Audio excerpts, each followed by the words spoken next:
Welcome back. It's been a while since we last updated our Sorcerer build, and a lot has changed since then. The meta has shifted, and unfortunately, some of those changes haven't been in our favor. Sorcerers definitely took a few hits in recent updates. But that doesn't mean we've lost our value in the game. In fact, Sorcerers still play a major role, especially in PvP and GVG scenarios.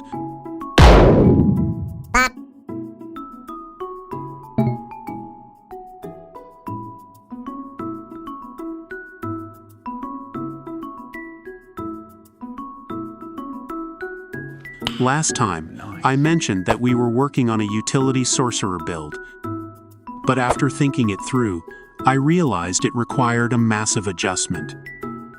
The gear for a full utility Sorcerer is completely different from what you'd use for an auto-spell Sorcerer running Sage's Diary and Telekinetic Orb. So I made the adjustment myself. Instead of going full utility, I created a hybrid build.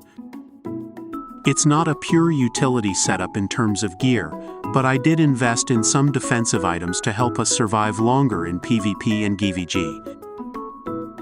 That way, we can still support the team with skills like Land Protector, while keeping the damage output from our original auto-spell gear.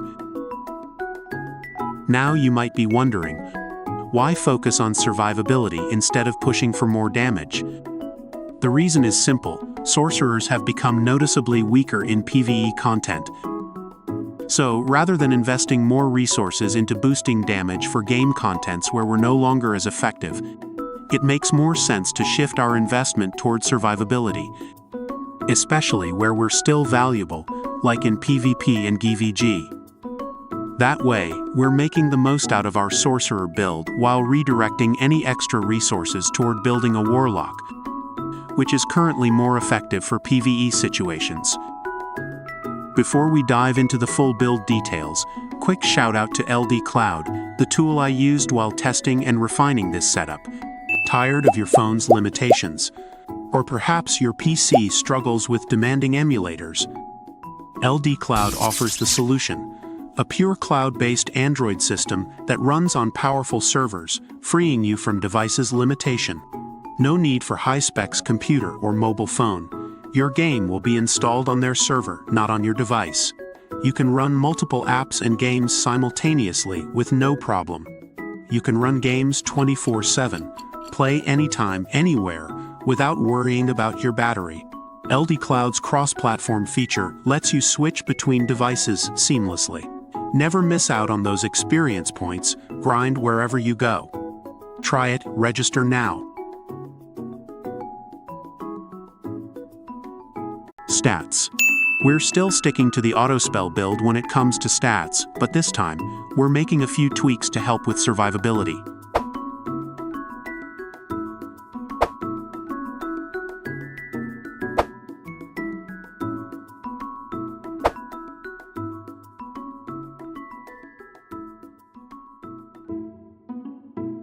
Equipment. There's just a slight adjustment here. I've added a few defensive items and enchantments that helps boost our survivability without completely sacrificing our damage. Please note that this build and setup are specifically designed for GVG content.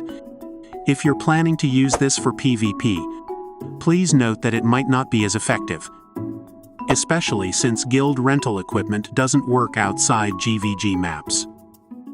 For PvP scenarios, consider switching your other gears to a full support tank build using high refinement gear for better magic damage reduction.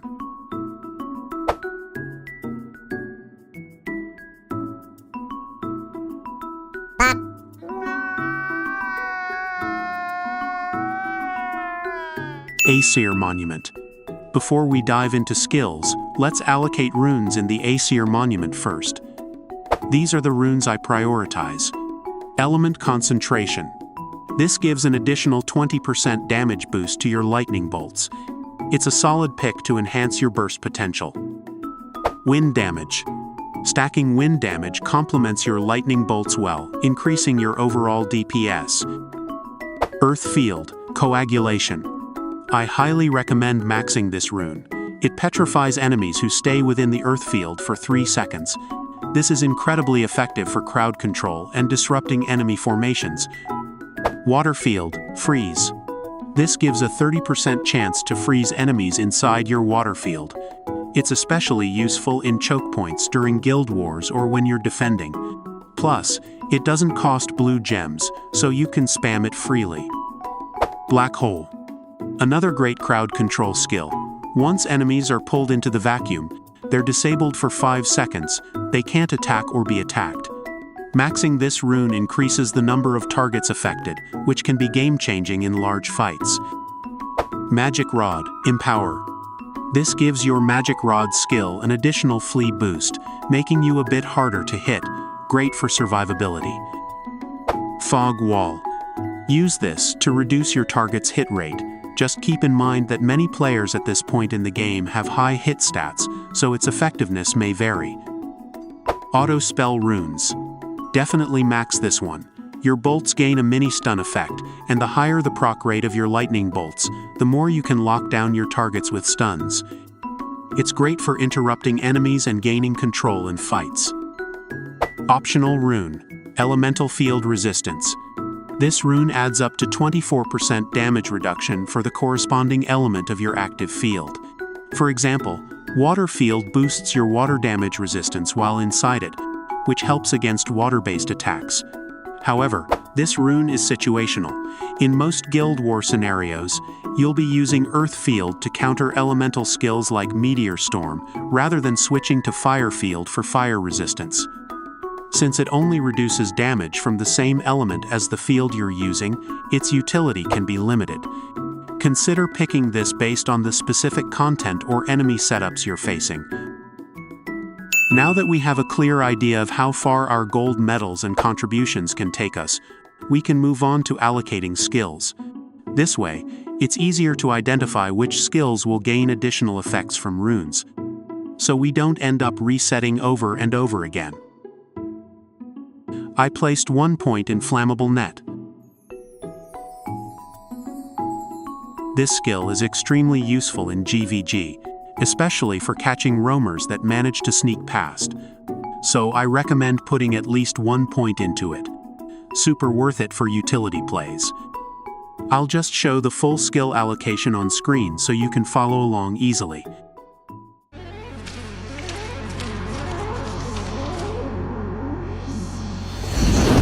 And that's my take on the hybrid utility sorcerer build. It's not the most optimized setup, but it works for me, especially in GVG and PvP where Sorcs still have a solid role. It's all about balancing survivability, utility, and the fun of auto spell. Got suggestions or your own build to share? Drop them in the comments. I'm always down to learn from others. If this helped you out, a like or sub would be awesome. I've got a Warlock PvE build coming soon, so stay tuned. Thanks for watching. Keep testing, keep learning, and as always, keep casting. Catch you next time.